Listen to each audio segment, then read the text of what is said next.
zang ader mi kha nan bu chunga rak chol hang kon ha u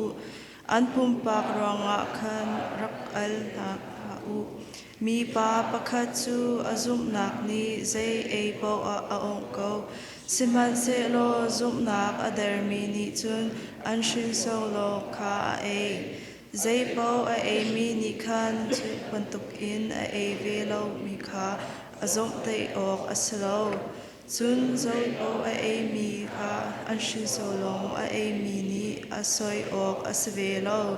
zai za tia pathian ni chun a chau ha ve kon ha chuta midang sa nangma chu a hong la nasi atwa kho le kho lo chu apawani pe akhya ku la chu chun atwa zong atwa kho la sei cha tia boi pa ni chun tlamtling atwa tar kho ko mi pakhat ni pakhat chu ni dang nak in a pe pi tok tia arwa chun adang pakhat ni chu an I kha cheu ko tia arwa pe an ma le an ro ning cheu kha phiang te in an ro ok asiko ni kha chu sun kunin arwa mi khan chu ti arwa mi chu arwa cha a asi zai po a mi ni khan chu ti ai chu upat nak in asi zai cha tia a ru cha a khan pathian pe alom chu a hom man ma cha long a kan lung lo a hom man ma cha long a kan thi lo kan nun a chun pathi at pen kan thi a chun boi pa cha a kan thi chu cha a kan nun a se kan thi a se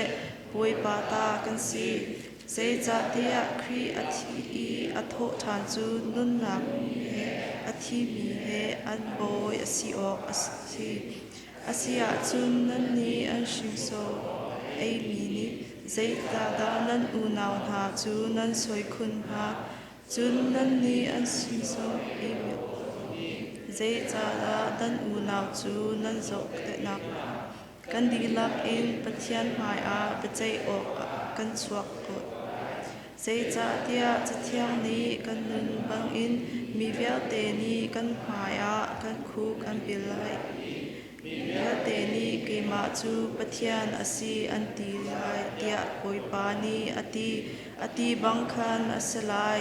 chu cha a kan ti lakhin pathian maya kan kong kan ni chim chiao a her lai chathiang kan rami boi pa ni chona kan pi chiao ko thase